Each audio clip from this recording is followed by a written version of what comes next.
मी महेश कुमार गोयल, आगराम देवी मंदिराचा सचिव या नात्याने यावर्षी भक्तांकरिता सगळ्यात महत्त्वाची बाब म्हणजे जे अखंड मनोकामना ज्योत आहे, त्या अखंड मनोकामना ज्योत या तांब्याच्या कलशामध्ये आपल्याला लावण्यात आलेल्या दिसतील। तांब्याचं एक आपल्या हिंदू संस्कृतीमध्ये एक अनन्यसाधारण महत्त्व आहे। यावेळेस मातीचं राहणार नाही, यावेळेस मातीचं नाही राहणार, यावेळेस ते कलश जे आहेत ते तांब्याचे राहतील आणि दिवा सुद्धा तांब्याचाच राहील।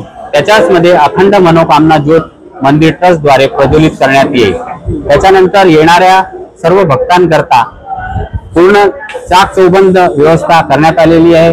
मग ते मेडिकल सुविधा असो, मग पाण्याचा प्रश्न असो, प्रत्येक सुविधा जेणेकरून येणाऱ्या भक्ताला कोणत्याही प्रकारची त्रास होणार नाही, वरिष्ठांना त्रास होणार नाही, लहान मुलाबाळांना त्रास होणार नाही याची दक्षता ट्रस्टच्या माध्यमातून घेण्यात येत आहे। कलश राहणार आहे आणि येणारे जे आहे म्हणजे प्रमुख पाहुणे ते कोणाच्या हस्ते होणार आहे? पहिली प्रथम आहे किती लोक यामध्ये?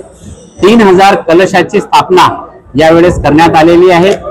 माननीय उच्च न्यायालयाचे न्यायमूर्ती तसेच माननीय केंद्रीय मंत्री महोदय तसेच मुख्यमंत्री महोदय माननीय देवेंद्र फडणवीस साहेब यांना निमंत्रण देण्यात आलेलं आहे आणि नागपूरचे या परिसराचे विधानसभेचे सदस्य आणि सर्व आमदारांना निमंत्रण देण्यात आलेले आहे।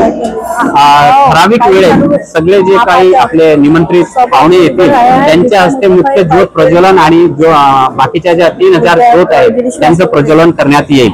तुम्ही भक्तांसाठी 9 प्रतिमांचं असं उल्लेख केलेले आहे, विशेष आकर्षण राहणार आहे। आपण जसं बघतो की 9 दिवसांमध्ये रोज 9 रूप देवीचे आपल्याला पाहायला मिळतात।